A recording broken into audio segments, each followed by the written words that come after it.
मोठी बातमी आहे। पवई मतदान केंद्रावर मतदारांच्या लांब रांगा बघायला मिळत आहेत। अत्यंत महत्त्वाची बातमी मुंबईतून। पवईत ईव्हीएम मशीन बंद पडल्यानं सध्या या ठिकाणी मतदान केंद्रावर आपण बघतोय मतदारांच्या मोठमोठ्या रांगा लागलेल्या पाहायला मिळतात।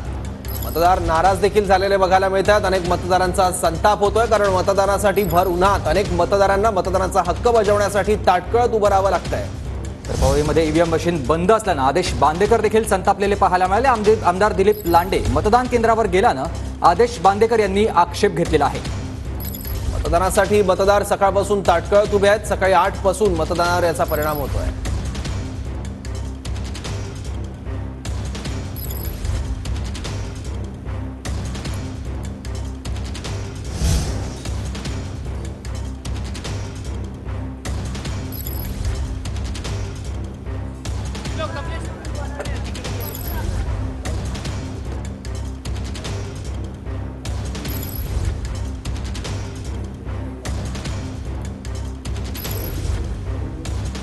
याबद्दल आणखी माहिती घेऊयात। आपले प्रतिनिधी अक्षय मंकणी आता आपल्यासोबत आहे। अक्षय, काय स्थिती आता मतदान केंद्रावर?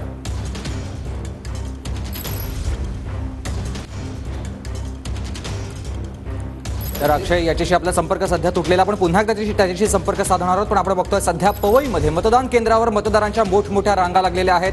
तांत्रिक बिघाड मशीनमध्ये झाल्यामुळे सध्या मतदार ताटकळत उभे आहेत। ईव्हीएम मशीन बंद असल्यामुळे आदेश बांदेकर संतापले आहेत। पवई मतदान केंद्रावर यामुळे मतदारांची गैरसोय होते। ज्येष्ठ नागरिकांना सुद्धा त्याचा त्रास होतोय। त्यामुळे पवई मतदान केंद्रावर मतदारांच्या रांगा बघायला मिळत आहेत। दिलीप लांडे तिथे पोहोचले आहेत आणि त्यांच्या उपस्थितीवर देखील आदेश बांदेकर यांनी आक्षेप घेतला आहे।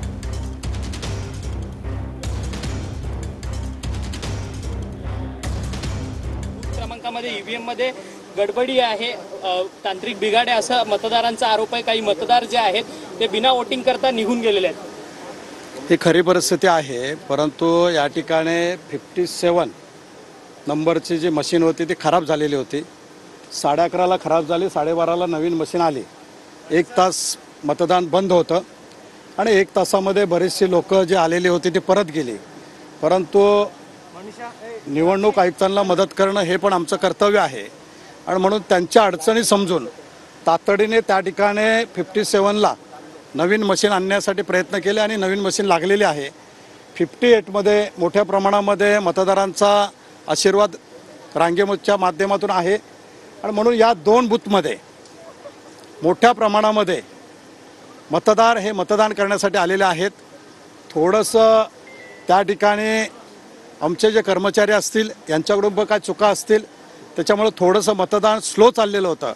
परंतु मी संपूर्ण अधिकाऱ्यांना कर्मचाऱ्यांना हात जोडून विनंती केली आणि आता त्या ठिकाणी कर्मचारी वाढवलेले आहेत, मशीन बदली करण्यात आलेली आहे।